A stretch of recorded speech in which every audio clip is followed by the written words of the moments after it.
Hello hi നമസ്കാരം. Knowledge വ്ലോഗറിന്റെ പുതിയൊരു വീഡിയോയിലേക്ക് എല്ലാവർക്കും സ്വാഗതം. A uniformly charged conducting sphere of 2.4 meter diameter has a surface charge density. Okay, surface charge density ആണ് നമുക്ക് തന്നിരിക്കുന്നത്. അപ്പൊ 3 ചാർജ് ഡെൻസിറ്റികളാണ് നമുക്ക് പഠിക്കാനുള്ളത്. Linear charge density, surface charge density, volume charge density. Lambda, sigma and rho അങ്ങനെയാണ് പഠിക്കാനുള്ളത്. Linear charge density ആണെങ്കിൽ നമ്മൾ ഇങ്ങനെ പറയാം, lambda is equal to by L. അതുപോലെ തന്നെ surface charge density sigma is equal to Q by area S.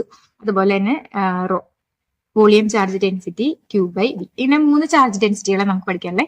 ഇതിൽ നമുക്ക് തന്നിരിക്കുന്നത് സർഫസ് ചാർജ് ഡെൻസിറ്റി ആണ്, അതായത് സിഗ്മയാണ് നമുക്ക് തന്നിരിക്കുന്നത് 80 മൈക്രോകൂളം പെർ മീറ്റർ സ്ക്വയർ. ഇനി find the charge on the sphere. സ്ഫിയറിലെ ചാർജ് ആണ് കണ്ടുപിടിക്കാൻ പറഞ്ഞിരിക്കുന്നത്. ഓക്കെ, സ്ഫിയറിലെ ചാർജ് കണ്ടുപിടിക്കാനായിട്ട് നമുക്ക് ഓൾറെഡി ഇക്വേഷൻ അറിയാം, sigma is equal to Q by S ആണ്. അത് മാത്രമല്ല തന്നിട്ടുണ്ട് ഇത് സ്ഫിയർ ആണെന്ന് പറഞ്ഞിട്ടുണ്ട്.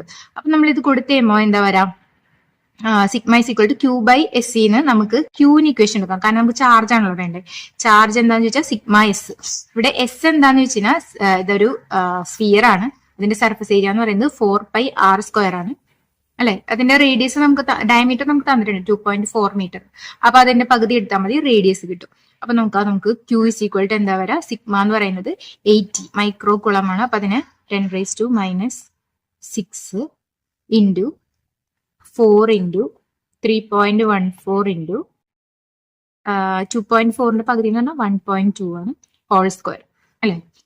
ചെയ്യുമ്പോൾ നമുക്ക് 1.45 ഇൻറ്റു 10⁻⁻³ കുളം ചാർജ് കിട്ടും. ഇത്രയുള്ള എന്ത് ഫസ്റ്റ് ക്വസ്റ്റ്യനിലെ ചാർജ് കണ്ടുപിടിക്കാനായിട്ട് ഈസി ആയിട്ടുള്ള ഒരു ക്വസ്റ്റ്യൻ ആയിരുന്നു. രണ്ടാമത്തെ ക്വസ്റ്റ്യൻ നോക്കാം, B. What is the total electric flux leaving the surface of the sphere. സർഫസിൽ നിന്ന് ലീവ് ചെയ്യുന്ന ടോട്ടൽ ഇലക്ട്രിക് ഫ്ലക്സ് എത്രയാണെന്ന് വെച്ചിട്ടുണ്ടെങ്കിൽ ഫ്ലക്സ്.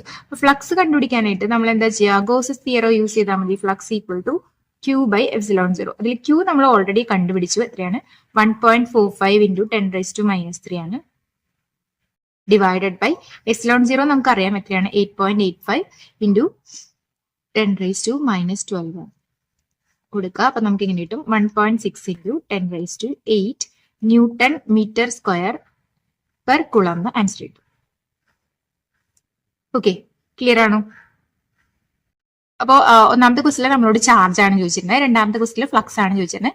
ചാർജ് കണ്ടുപിടിക്കാൻ വേണ്ടിയിട്ട് നമ്മൾ സർഫസ് ചാർജ് ഡെൻസിറ്റിയുടെ ഇക്വേഷൻ ഉപയോഗിച്ചു. Sigma is equal to Q by S. അതിൽ നിന്ന് ക്യൂന് ഇക്വേഷൻ എടുത്തു, Q is equal to sigma S. അതിന്റെ രണ്ടിന്റെ വാല്യൂസ് കണ്ടുപിടിച്ച് സബ്സ്റ്റിറ്റ്യൂട്ട് ചെയ്തു. അപ്പൊ നമുക്ക് ചാർജ് കിട്ടി. രണ്ടാമത്തെ ക്വസ്റ്റില് ഫ്ലക്സ് ആണ് ചോദിച്ചത്. അപ്പൊ നമ്മൾ ഗോസസ് ലോ അപ്ലൈ ചെയ്തു. അതിന്റെ അകത്ത് നിന്ന് phi is equal to Q by epsilon 0 എടുത്തു, ക്യൂവിന്റെ വാല്യൂ സബ്സ്റ്റിറ്റ്യൂട്ട് ചെയ്തു. അപ്പൊ നമുക്ക് എന്ത് കിട്ടി, ഫ്ലക്സും കിട്ടി. ക്ലിയർ ആണോ?